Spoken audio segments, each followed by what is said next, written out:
ओम श्री परमात्मने नमः। सूत्र 7। तू एक सबका दृष्टा है और सदा सचमुच मुक्त है। तेरा बंधन तो यही है कि तू अपने को छोड़कर दूसरे को दृष्टा देखता है।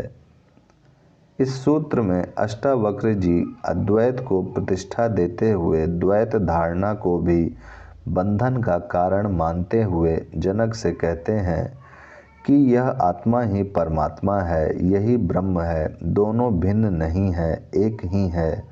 तू भी वही ब्रह्म है तथा यह समस्त सृष्टि भी उसी एक ब्रह्म की अभिव्यक्ति है। वही परमात्मा है, सबका दृष्टा है, अतः तू इस सब का दृष्टा है। परमात्मा मुक्त है, अंततः तू भी सचमुच मुक्त ही है, लेकिन तेरे बंधन का कारण मात्र इतना है कि तू अपने को छोड़कर दूसरे को दृष्टा देखता है। बड़ा अर्थपूर्ण सूत्र है द्वैत एवं अद्वैत का। अष्टावक्र कहते हैं तू सबका एक दृष्टा है, दूसरा कोई दृष्टा नहीं है।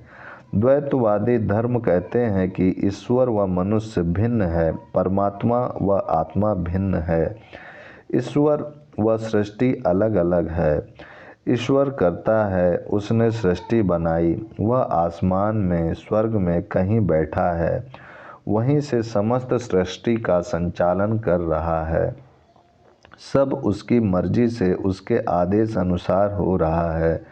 वह दया करता है, पुरस्कार देता है, दंड देता है, न्याय करता है। उसका पूरा शासन है, पूरी शासन व्यवस्था है। उसने सृष्टि बनाई, स्वर्ग नरक बनाए, पशु पक्षी जीव जंतु मनुष्य आदि बनाए। यह आत्मा ईश्वर नहीं है, उसकी संतान है। ईश्वर और आत्मा का पिता पुत्र का संबंध है, मालिक गुलाम का संबंध है। ईश्वर मुक्त है, आत्मा गुलाम है, वह बंधन में है। गुलाम कभी मालिक नहीं हो सकता। ईसाई मुस्लिम एवं ब्रह्म कुमारी वाले ऐसा ही मान्यता रखते हैं। कुछ धर्म ब्रह्म जीव व प्रकृति तीनों को अनादि मानते हैं। कुछ आत्मा व सृष्टि को अनादि मानते हैं। कुछ प्रकृति व पुरुष दोनों को अनादि मानते हैं। कुछ प्रकृति को ही सब कुछ मानते हैं। ईश्वर की सत्ता में विश्वास नहीं करते। वे इस चैतन्य को प्रकृति का ही गुण मानते हैं।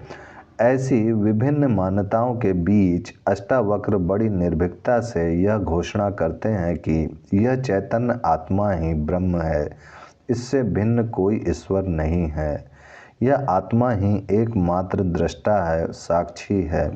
कुछ धर्म आकाश में बैठे ईश्वर को दृष्टा कहते हैं कि वहाँ बैठे बैठे वह सब कुछ देख रहा है, पाप पुण्य सब देख रहा है। अष्टावक्र कहते हैं यह आत्मा ही परमात्मा है, वह यही दृष्टा है, इससे भिन्न कोई दृष्टा नहीं है। यह आत्मा मुक्त ही है, किसी बंधन में बंधी ही नहीं।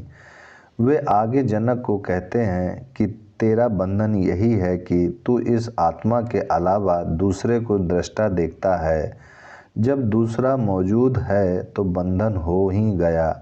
यदि एक ही है तो कौन किसे बांधे, वह मुक्त ही है। यदि ईश्वर आत्मा से भिन्न है, जो इसे बड़ा है, तभी बंधन की बात पैदा होती है कि यह आत्मा उसके अधीन है, गुलाम है, उसकी सेवक है। जब दूसरा है ही नहीं तो बंधन किसका, वह मुक्त ही है। अतः आत्मा से भिन्न ईश्वर की सत्ता को मानना भी बंधन है। ऐसी आत्मा कभी मुक्त हो ही नहीं सकती। इसलिए ईश्वर की सत्ता को आत्मा से भिन्न मानने वाले धर्मों में मुक्ति की धारणा नहीं पाई जाती। वे स्वर्ग नरक या ईश्वर के साम्राज्य की ही बातें करते हैं। केवल अद्वैतवादी ही मुक्ति की बात कह सकें। स्वतंत्र होने में बड़ा भय है, बड़ी असुरक्षा है। मनुष्य स्वभाव से ही गुलामी खोजता है, इसलिए उसने ईश्वर को अपना स्वामी एवं स्वयं को गुलाम मान लिया। इसी विचारधारा ने द्वैतवादी धर्म को जन्म दिया। उपनिषद कहते हैं अयम आत्मा ब्रह्म तत्वमसि आदि। यह अद्वैत की धारणा है। अष्टावक्र अद्वैतवादी हैं, इसीलिए वे जनक से कहते हैं कि तू आत्मा है, वह वही आत्मा सबका दृष्टा परमात्मा है। इससे भिन्न किसी अन्य आकाश में बैठे हुए परमात्मा को दृष्टा मानना ही तेरा बंधन है। अज्ञानी ही आत्मा से भिन्न ईश्वर को दृष्टा, कर्म फल प्रदाता एवं कर्ता मानते हैं, ज्ञानी नहीं मानते। सूत्र 8। मैं करता हूँ ऐसा अहंकार रूपी विशाल काले सर्प से दंशित हुआ तू मैं करता नहीं हूँ ऐसा विश्वास रूपी अमृत को पीकर सुखी हो। इस सूत्र में अष्टावक्र अहंकार को ही दुखों का कारण मानते हुए कहते हैं कि तो इस अहंकार रूपी विशाल काले सर्प से दंशित हुआ है, इसलिए अपने को कर्ता मानता है। यह मैं हूँ कि भावना ही तुझे उस ब्रह्म अथवा चेतना से अलग करती है। जब तक तेरे में अहंकार है, तू अपने को उस आत्मा से भिन्न मानता रहेगा। यही भिन्नता सभी दुखों का कारण है। इसलिए तू मैं भिन्न हूँ, मैं करता हूँ, इस अहंकार को छोड़कर मैं करता नहीं हूँ। करता वही ईश्वर है, मैं निमित्त मात्र हूँ, उपकरण हूँ, ऐसे विश्वास रूपी अमृत को पीकर सुखी हो। इस सूत्र में अहंकार को समझना आवश्यक है। समस्त सृष्टि की उत्पत्ति एक ही ब्रह्म से हुई है। एक ही चेतना विभिन्न रूपों में अभिव्यक्त हुई है। शरीरगत चेतना आत्मा तथा समष्टिगत चेतना ही ब्रह्म है। आरंभ में इस ब्रह्म में कामना का स्फुरण हुआ। एको अहम बहुश्याम, मैं एक हूँ अनेक हो जाऊँ। इसी स्फुरना से सुसुप्त शक्ति का जागरण हुआ। वह शक्ति आगे विभिन्न रूपों का निर्माण करती रही। इन विभिन्न रूपों में व्याप्त चेतना को उस परम चेतना से पृथकत्व का अनुभव हुआ, जिससे मैं भाव उत्पन्न हुआ। यह मैं भाव ही स्व चेतना के उस विराट चेतना से पृथकत्व का कारण बना। इसी अहंकार से स्व चेतना उस विराट चेतना से भिन्न प्रतीत होने लगी। इस भिन्नता प्रतीति का मूल कारण मनुष्य की बुद्धि है। यह बुद्धि ही इस भिन्नता की प्रतीति का कारण बन गई। बाइबल की कथा है कि आदमी ने शैतान के फुसलाए जाने पर बुद्धि का फल खाया, जिससे उसे स्वर्ग से पृथ्वी पर गिरा दिया गया। यह अच्छी प्रतीक कथा है। शैतान है अहंकार, उसी ने बुद्धि का फल खाने को कहा, जिससे मनुष्य स्वर्ग के बगीचे से अर्थात ईश्वर के सानिध्य से अलग हो गया। अतः यह बुद्धि ही जीव को परमात्मा से अलग करती है, लेकिन बुद्धि को फुसलाया अहंकार ने। अतः यह अहंकार ही मूल पाप है, जिसके कहने से वह स्वर्ग के बगीचे से नीचे गिरा दिया गया। समस्त सृष्टि के आरंभ की प्रक्रिया इसी अहंकार से होती है। बाइबल में शैतान को ईश्वर के समान ही शक्तिशाली माना है। दोनों की सत्ता को स्वतंत्र रूप से स्वीकार किया है। वहाँ भारतीय दर्शन इस शैतान को अहंकार कहता है किंतु इसकी स्वतंत्र सत्ता नहीं मानता। इसकी उत्पत्ति अज्ञान से मानता है, जिससे वह कहता है अज्ञान ही मूल पाप है। अज्ञान से हुई यह प्रतीति आत्मज्ञान से ही मिट सकती है। जब आत्मा का बोध हो गया, उसका ज्ञान हो गया, तो भ्रांति मिट जाती है एवं मनुष्य अपने वास्तविक स्वरूप को पहचान लेता है। तभी वह शांत एवं सुखी हो सकता है। इसलिए अष्टावक्र कहते हैं कि मैं करता हूँ ऐसे अहंकार रूपी विशाल काले सर्प से दंशित हुआ तू मैं करता नहीं हूँ ऐसे विश्वास रूपी अमृत को पीकर सुखी हो। यह मैं अथवा अहंकार अनंत भिखमंगा है। इसे चाहे कितना ही भरो यह खाली ही रहता है। सिकंदर जैसा विश्व विजेता भी कहता है मैं खाली हाथ जा रहा हूँ। इस दुनिया का सारा खेल अहंकार का ही है। वह अपने को कुछ दिखाना चाहता है। मनुष्य की आवश्यकताएं बहुत कम हैं, जिन्हें आसानी से पूरा किया जा सकता है, किंतु उसके अधिकांश कार्य अहंकार तृप्ति के लिए ही होते हैं। यह अहंकार कठिन एवं असाध्य कार्य करने में रुचि लेता है, जैसे सिर के बल चलना एवं एक टांग पर खड़ा रहना, तप करना, नग्न रहना, लंबे उपवास करना, एवरेस्ट पर चढ़ना, लंबी समाधि लगाना, हठ योग करना इत्यादि। यह आदमी का अहंकार ही है कि वह अपने को सभी पशुओं से श्रेष्ठ समझता है।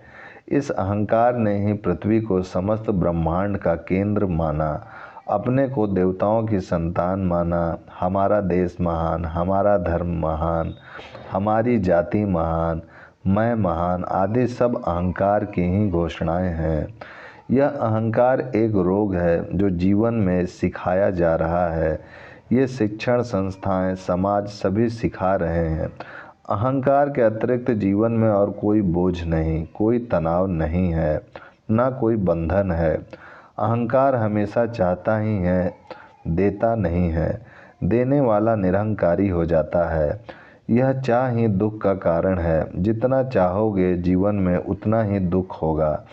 यह सुखी होने का मार्ग नहीं है। ईश्वर ने अपना बहुमूल्य ज्ञान मनुष्य को दे दिया, किंतु मनुष्य उससे संतुष्ट नहीं है। इसका एकमात्र इलाज धर्म है। जिस दिन अहंकार गिर गया उस दिन यह कर्तापन भी गिर जाएगा। वह उसी क्षण मनुष्य ईश्वर की समीपता का अनुभव करने लगेगा।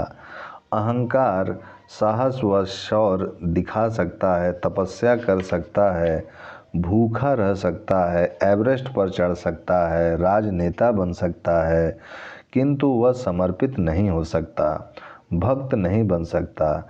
ऐसा व्यक्ति यदि कर्मयोगी बन जाए तो अहंकार गिर सकता है। इस अहंकार की भी संसार के लिए उपयोगिता है, किंतु अध्यात्म से वह गिर जाता है। उसका नैतिक पतन हो जाता है। वह स्वार्थी बनकर चोरी, हत्याएं, शोषण, हिंसा सब कर सकता है।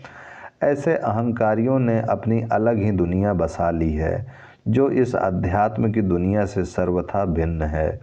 इसी कारण बाइबल में शैतान को ईश्वर के समान ही शक्तिशाली माना गया है। भारत में इसी शैतान अहंकार को मूल पाप माना है। अन्य समस्त प्रकार के पाप, अनैतिकता आदि इसी की संतानें हैं। अहंकार बड़े परिवार वाला है। वह इसका संयुक्त परिवार है। यदि अहंकार है तो नरक जाने के लिए और किसी पाप की आवश्यकता नहीं है। सब पाप अपने आप होते चले जाएंगे, केवल इस अहंकार मात्र से करने नहीं पड़ेंगे। इसीलिए अष्टावक्र ने इस अहंकार को विशाल काला सर्प कहा है। यह छोटा मोटा भी नहीं है, विशाल है और साधारण भी नहीं है, काला सर्प है।